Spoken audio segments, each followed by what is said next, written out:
Hello दोस्तों, तो फिर से हमारे इस चैनल पर आप लोगों का स्वागत है। दोस्तों आज का हमारा टॉपिक है शेर शाह सूरी का इतिहास। दोस्तों शेर शाह सूरी का पूरा इतिहास इस वीडियो में हम आप लोगों को बताने वाले हैं, तो आप इस वीडियो को दोस्तों पूरा देखिएगा। तो चलिए वीडियो को यहाँ पर शुरू करते हैं। तो देखिए दोस्तों, शेर शाह सूरी जिनका असली नाम फरीद खान था, भारतीय इतिहास के महान शासकों में से एक थे। वे अपने सैन्य कौशल, प्रशासनिक सुधारों और न्यायप्रियता के लिए जाने जाते हैं। शेर शाह सूरी का जन्म दोस्तों 1486 ईस्वी में हुआ था। उनके पिता का नाम हसन खां था, जो एक छोटे से जमींदार थे।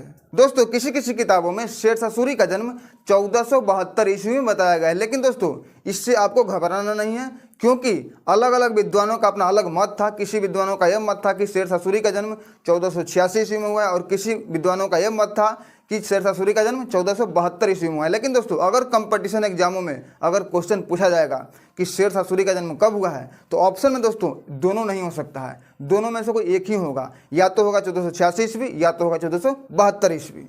दोस्तों फरीद खान ने अपनी युवा अवस्था में शिक्षा प्राप्त की और अपने पिता के जमींदारी कार्यों में हाथ बटाया, लेकिन पिता से मतभेद के कारण वे दक्षिण बिहार के जैनपुर चले गए। जैनपुर में उन्होंने अपनी शिक्षा को बढ़ावा दिया और फारसी भाषा का ज्ञान प्राप्त किया। दोस्तों फरीद खान ने 1522 ईस्वी में एक शेर को मारने का साहस दिखाया था। एक ही तलवार में दोस्तों एक ही बार में शेर की गर्दन को काट दिए थे, जिसके कारण उन्हें शेर खां की उपाधि मिली। दोस्तों शेर खान ने अपने साम्राज्य के एक छोर से दूसरे छोर तक शांति व्यवस्था की पुनर्स्थापना कराने में शेर शाह का एक प्रमुख योगदान था। साथ ही दोस्तों शेर शाह सूरी ने अपने राज्य में वाणिज्य व्यापार के उत्थान और संचार सुविधाओं के सुधार की ओर विशेष ध्यान दिया। दोस्तों उसने पश्चिम में सिंधु नदी से लेकर बंगाल में सोनार गांव तक पहुंचने वाली पुरानी शाही सड़क, जिसे ग्रैंड ट्रंक रोड कहा जाता है, उसको पुनः शुरू करवाया, जिसे प्राचीन भारत में उत्तरा पथ कहते थे। किसने शुरू करवाया दोस्तों? शेर शाह सूरी ने। दोस्तों यहाँ पर मरम्मत की अगर बात आए कि ग्रैंड ट्रंक रोड का मरम्मत किसने करवाया, तो शेर शाह सूरी ने। दोस्तों यहाँ पर कन्फ्यूजन दूर कीजिएगा, अगर निर्माण की बात आए, मतलब ग्रैंड ट्रंक रोड, जिसे ग्रैंड ट्रंक रोड का निर्माण की अगर बात आए, तो निर्माण किसने करवाया था?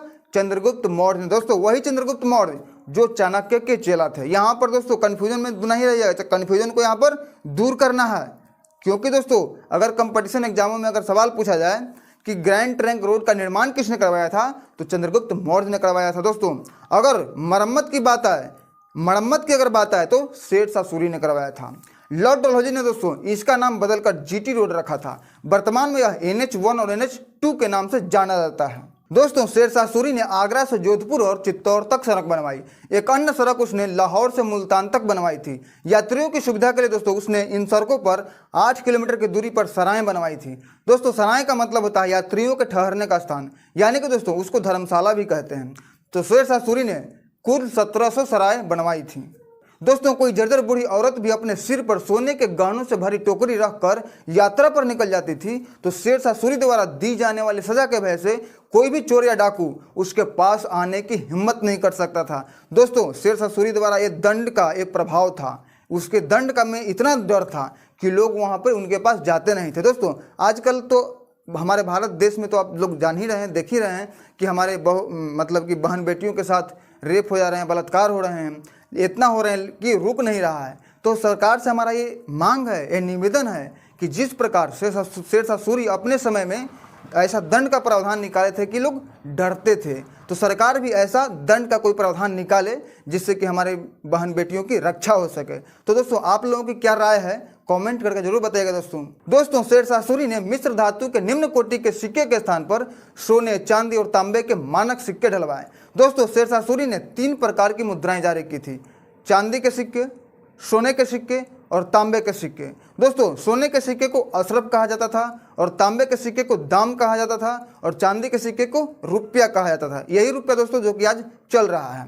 उसके चांदी के सिक्के इतनी अच्छी तरह से ढले हुए थे कि वे उनकी मृत्यु के बाद भी दोस्तों सदियों तक मानक सिक्कों के रूप में चलते रहे। दोस्तों चांदी के सिक्के और तांबे के सिक्के के बीच 1/64 का अंतर था। दोस्तों 1/64 का अंतर समझिए, देखिए एक चांदी के सिक्के 64 तांबे के सिक्कों के बराबर था। समझ रहे ना आप, एक चांदी के सिक्के 64 तांबों के सिक्के के बराबर था। इसके बाद दोस्तों शेर शाह सूरी ने पत्र मुद्रा का प्रचलन शुरू किया। यही पत्र मुद्रा दोस्तों जो कागज के पैसे हैं, जो आज चल रहे हैं, आप 100, 500 का, 200 का जो कागज का जो नोट है ना, ये किसने शुरू करवाया था? शेर शाह सूरी ने। अगर कंपटीशन एग्जामों में अगर एक क्वेश्चन आ जाए तो इसका उत्तर क्या होगा दोस्तों कि सबसे पहले पत्र मुद्रा का प्रचलन किसने करवाया? किसने करवाया था? शेरशाह सूरी ने। शेरशाह सूरी ने सिक्कों को ढालने के लिए टकसाल की स्थापना की थी।